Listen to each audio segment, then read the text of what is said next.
ایک پھر اس لیے دنیا کو بتائے گا دیکھو میں پہلے کہتا تھا کہ ان لوگوں نے یہ کرنا ہے وہ کرنا ہے اور وہ یہ کر رہے ہیں.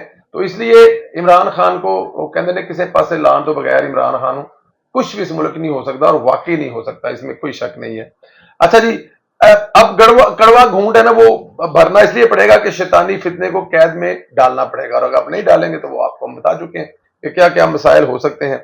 عید کے بعد فائنل راؤنڈ کا آغاز ہوگا. پہلے تو آپ نے صرف پریس کانفرنس سنی ہے, عمران خان کے پیاروں کے دھوکے دیکھے ہیں, اب آپ وہ دیکھیں گے جو عمران خان کے وہم و گمان میں بھی نہیں ہے, جس کا ڈرونے خواب سے بھی ڈرونا ہونے والا ہے. یہ بار بار بتایا جا رہا ہے, کہا جا رہا ہے. وہی پیارے عمران خان کے خلاف جج سامنے کھڑے ہو کر گواہیاں دیں گے, ثابت کریں گے کہ عمران خان نے 9 مئی کا یہ جو واقعہ ہے عمران خان نے پلان کیا, عمران خان ہی ماسٹر مائنڈ ہے, عمران خان ہی نفرت کی سیاست کا موجد ہے. اچھا, اس میں تو کوئی شک نہیں ہے, ایسی گواہیاں جو ساتھ پیش کی جائیں گے جنہیں کوئی بھی جج مسترد نہیں کر سکے گا, پھر چاہے وہ ملٹری کورٹ ہوں یا سول کورٹس ہوں. اس راہ میں رکاوٹیں ڈالنے والوں کی بھی خیر نہیں ہوگی. ممکن ہے شاہراہ دستور سے رکاوٹیں ڈالنے والے اور 9 مئی کے واقعہ کے سہولت کاروں کو بھی جیل میں جانا پڑے. اب وہ سمجھ سکتے ہیں کہ اب وہ لوگ کون ہیں, اس میں تو کوئی دو رائے نہیں ہے کہ شاہراہ دستور پر کون بیٹھے ہیں جو عمران خان کی سہولت کاری کر رہے ہیں اور جن کو ہو سکتا ہے جیل کا سامنا بھی کرنا پڑا ہے. دوسری طرف عمران خان کے خلاف دوسرا بڑا کیس تیار ہو چکا ہے. اس کیس میں سب سے بڑی پیش رفت ہوئی ہے کہ نیب نے القادر ٹرسٹ میں عمران خان کو فکس کرنے کے لیے اہم قدم اٹھایا ہے, کیونکہ یہ کیس بہت سولڈ ہے, اس میں بہت جان ہے, ثبوت بھی ہیں, اس لیے ذرا سی بھی کوتاہی نہیں برتی جائے گی. اس مقصد کے لیے نیب نے اسپیشل تحقیقاتی یونٹ فعال کیا ہے.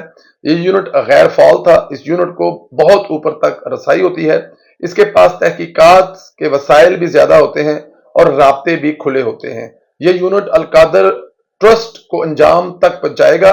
عمران خان کو اہلیہ سمیت سزا دلوائی جائے گی, یعنی ملٹری کورٹس ہی نہیں اور امتحان بھی باقی ہیں جن سے عمران خان کو گزرنا ہے, اور ان تمام کیسز کو انجام تک پہنچانے کے بعد ہی انتخابات ہوں گے.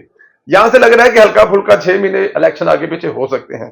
اگر ہوتے ہیں اس کے پیچھے کوئی بڑی ریزن ہوتی ہے تو اس کی حمایت کی جا سکتی ہے, اور اگر کوئی بڑی ریزن نہیں ہوتی, یہ بہت بڑی ریزن ہے کہ جب تک عمران خان کو کسی سائڈ پہ نہیں لگایا جائے گا اس ملک میں کچھ نہیں ہو سکتا. اس میں کوئی شک نہیں ہے, میں ذرا برابر بھی شک نہیں ہے کہ کچھ نہیں ہو سکتا. تو عمران خان کو سائڈ لگائے بنا ملک میں الیکشن کیا, آپ ملک میں کون آئے گا؟ ملک میں آپ الیکشن کرواتے ہیں تو انویسٹمنٹ کے لیے اس ملک میں کون آئے گا جب ان کو پتا ہوگا کہ عمران خان صاحب کسی بھی وقت کوئی بھی سازش کر کے ملک بند کر دیں گے, ملک کو جلا دیں گے, آگ لگا دیں گے. تو اس لیے عمران خان کو فکس کرنا بہت ضروری ہے. ادھر بھی عمران خان بھی ڈیل کرنے کی کوشش کر رہا ہے, معافی تلافی کی بھرپور کوشش کر رہا ہے, لیکن معافی نہیں ہو پا رہی. خبر ہے کہ کوئی خاص شخصیت عمران سے ملاقات کی, اس کے ذریعے پیغام بھیجا ہے کہ مجھے معاف کر دیں, معاملات درست کر لیں, میں دوبارہ اس قسم کی کوئی گستاخی نہیں کروں گا, تابع دار بن کے رہوں گا. مجھے مطلب ظاہر ہے عمران خان صاحب آج کل بار بار ان کو اپنے بچوں کی یاد آ رہی ہے. وہ بتا رہے ہیں کہ وہ ملک سے اتنی محبت کرتے تھے, انگلینڈ اس کو وزیر اعظم جو تھے انہوں نے 10 دفعہ بلایا اور وہ نہیں گئے, حالانکہ ان کے بچے بھی وہاں تھے, وہ مل آتے, لیکن کیونکہ وہاں پہ جانے کا خرچہ بڑا ہوتا ہے, جہاز کا کرایہ بڑا ہوتا ہے, تو اس لیے وہ انگلینڈ نہیں جا سکے. ایسی بےتوکی بونگیاں عمران خان صاحب مارتے ہیں. اور بھائی جب آپ انگلینڈ جاتے ہیں تو آپ اربوں روپے کی وہاں سے انویسٹمنٹ لے کے آئے نا, آپ بچوں کو ملیں, لیکن وہاں پہ جائیں تو وہاں کے جو اسکاٹ لینڈ میں جائیں, لندن میں اگر جا رہے ہیں, انگلینڈ میں جا رہے ہیں, ان حکومتوں کے ساتھ بیٹھے, ان کے ساتھ معاہدے کریں, وہاں سے انویسٹمنٹ لے کے آئیں, پاکستان سے سامان وہاں لے جانے کے لیے معاملات سیدھے کریں. لیکن عمران خان سے ذہن بیٹھا ہوا جہاز کا کرایہ بہت زیادہ, اس دفعہ وہ 3.5 سال انگلینڈ ہی نہیں گئے اپنے دور حکومت. اس سے بڑا بے وقوف انسان دنیا میں کوئی ہو سکتا ہے؟ عمران خان کی منافقت چیک کریں, ایک طرف ٹی وی پر آ کر دھمکیاں دیتا ہے, چیلنج کرتا ہے, پسے پردہ معافیاں مانگتا ہے, سفارشیں ڈلواتا ہے, لیکن اس بار اگر معافی مل گئی, عمران خان کو ڈیل مل گئی, تو یہ ملک کے لیے مزید تباہی ہوگی. اس واقعات کا حالات کا تقاضا فتنے کو انجام پہ بچانا ہے. پاکستان میں پہلی بار ایسا ہوا ہے کہ اسٹیبلشمنٹ پر اعتبار کیا جا رہا ہے, ان کی مجبوری بھی ہے کیونکہ اس بار نے عمران خان نے براہ راست ان پر حملہ کیا. ہاں یہ بات تو ٹھیک ہے, اس سے پہلے کیا ہوتا تھا کہ سیاستدانوں کو مطلب کہ کرتے تھے, لیکن اس دفعہ تو یہ جو ہوا ہے کام, اس سے پہلے تاریخ میں آج تک نہیں ہوا کہ ڈائریکٹ اسٹیبلشمنٹ کو ہی گریبان سے پکڑ لیا ہے.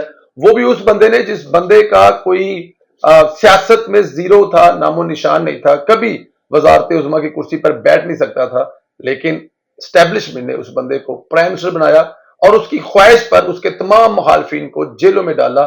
ایک ایک بچے کو، فیملی کے ایک ایک ممبر کو، لیکن اس کے باوجود وہ بندہ جو اسٹیبلشمنٹ کے ساتھ کر رہا ہے، میرے خیال میں یہ اسٹیبلشمنٹ کی اپنے کیے کی بھی سزا ہے.